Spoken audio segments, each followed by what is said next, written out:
হবিগঞ্জের বাহুবল উপজেলার পুটিজুরি ভূমি অফিসের নির্মাণাধীন ভবনের সামনের ক্যান্টিলিভার ছাদ উদ্বোধনের আগেই ধসে পড়েছে। ঢালাইয়ের মাত্র 1 মাসের মাথায় শুক্রবার ভোরে হঠাৎ ছাদটি ভেঙে পড়ে। এতে স্থানীয়দের মধ্যে উদ্বেগ দেখা দিয়েছে। বাহুবল উপজেলায় এলজিইডি অফিস সূত্রে জানা যায়, 2024-25 অর্থ বছরের এলজিইডির আওতায় প্রায় 92 লাখ টাকা ব্যয়ে ভবনটির নির্মাণ কাজের দায়িত্ব পায় হবিগঞ্জের ঠিকাদারি প্রতিষ্ঠান মেসার্স নিপা ভুইয়া। কিন্তু কাজের শুরু থেকেই বিভিন্ন অনিয়ম ও নিম্নমানের নির্মাণ সামগ্রী ব্যবহারের অভিযোগ ওঠে প্রতিষ্ঠানটির বিরুদ্ধে। স্থানীয়দের অভিযোগ, নিম্নমানের নির্মাণ সামগ্রী ব্যবহার ও যথাযথ তদারকির অভাবেই এত অল্প সময়ের মধ্যে সরকারি ভবনের একটি গুরুত্বপূর্ণ অংশ ধসে পড়েছে। তারা ঘটনার সুষ্ঠু তদন্ত, নির্মাণ কাজের মান যাচাই ও দায়ীদের বিরুদ্ধে প্রয়োজনীয় ব্যবস্থা গ্রহণের দাবি জানিয়েছেন। তারা এটারে ভাঙছে, ভাঙ্গা দেখাইছে তারা ইচ্ছাকৃত ভাঙছে, কিন্তু এর আগে এটা ভাঙ্গা পড়ার পরে তারা এটা করছে। প্রায় 1 মাস আগে একটা ছাদ ঢালাই হয়েছিল। শাটারিং খোলার পরে হঠাৎ করে ছাদের সামনে অংশটা দস্যা পড়িয়া যায়।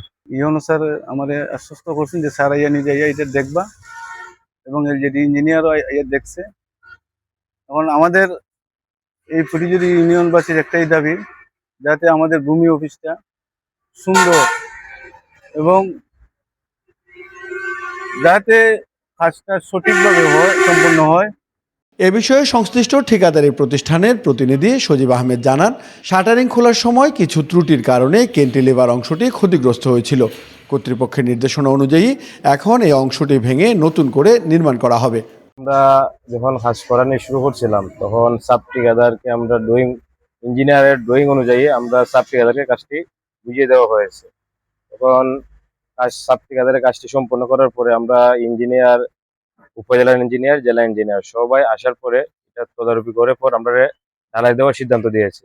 আমরা যখন ঢালাই দিয়েছি তখন বিভিন্ন অফিসের লোক ছিল, ঢালাই দিয়েছি। এখন যখন আমরা এই শাটারিং খোলার সময় হয়েছে, তখন শাটারিং খোলার সময় আমাদের যেটা ভেঙে পড়ে গেছে, এটার জন্য আপনার এই ইঞ্জিনিয়ার এসেছিল, এসে দেখলো যে এটার মধ্যে ভিন্ন ধরনের হানিকম আছে, অনেক বড় বড় হানিকম।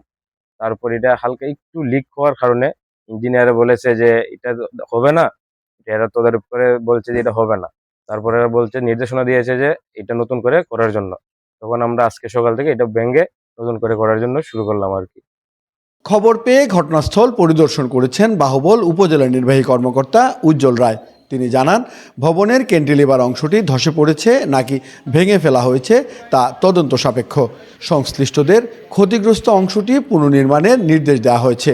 তদন্তে নির্মাণ কাজে গাফিলতি বা অনিয়মের প্রমাণ পাওয়া গেলে দায়ীদের বিরুদ্ধে আইনগত ব্যবস্থা নেওয়া হবে। আমরা একটা অভিযোগ পেয়েছিলাম যে আমাদের পুটিজুরি যে নতুন ভূমি অফিসটা হচ্ছে, ইউনিয়ন ভূমি অফিস, এটার একটা অংশ ধসে পড়েছে। তো যেহেতু টেকনিক্যাল বিষয়, আমরা তখন কোনো মন্তব্য করিনি আসলে বিষয়টা কি। তো পরবর্তীতে আমি এখানে আসলাম, আসার পর যেটা জানতে পারলাম যে আমাদের যে এখানে যে ক্যান্টিলিভার যে অংশটা, এই ক্যান্টিলিভার অংশের মধ্যে যে আমাদের রডের সাথে যে একটা সিমেন্টের যে একটা যে বাইন্ডিং এর জন্য যে গুরুত্বপূর্ণ ইস্যু, সেটা হচ্ছে রড টু রডের যে ডিস্টেন্স, পাশাপাশি আমাদের যে ক্লিয়ার কভার, এই যে বিষয়গুলো, এগুলোর ক্ষেত্রে কিছুটা হয়তো ত্রুটি ছিল। এই ত্রুটি থাকার কারণে এখানে হানি কম হয়ে অর্থাৎ ভেতর যে কিছু ভ্যাকুয়াম সৃষ্টি হয়ে এই জিনিসটা পরে ধসে পড়েছে।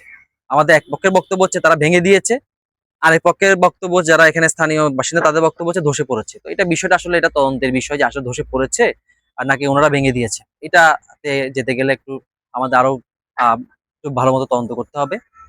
বাট আমাদের যে নির্দেশনা সেটা হচ্ছে, যেহেতু এটা কিছু ত্রুটি আমরা দেখতে পেয়েছি ইতিমধ্যে, এই ত্রুটিগুলো যাতে আইডেন্টিফাই করে আবার নতুন করে এটাকে সুন্দর করে রডটাকে আবার এনফোর্সমেন্টটা সুন্দর করে বাইন্ডিং করে আবার যাতে কনক্রিট ঢালাই দেওয়া হয়, এবং ঢালাই দেওয়ার সময় অবশ্যই আমাদের এলজিডি অফিসের যে কোনো একজন উপসহকারী প্রকৌশলী এখানে উপস্থিত থেকে এই কাজটা সম্পাদন করবে। আর যদি কোনো ধরনের এই কাজে কোনো ব্যত্যয় ঘটে, তাহলে সেটা আমরা ঊর্ধ্বতন কর্তৃপক্ষের নজরে আনবো এবং তাদের বিরুদ্ধে আমরা আইনগত ব্যবস্থা নেব। আর যদি সেখানে ঠিকাদারের যে কোনো গাফিলতি প্রমাণিত হয়, যদি প্রমাণিত হয়, তাহলে তাদের বিষয়টা আমরা জানাবো, যাতে তাদের যখন বিল সমন্বয় করবো যাতে বিষয়টা দেখা হয়। চ্যানেল 5, হবিগঞ্জ।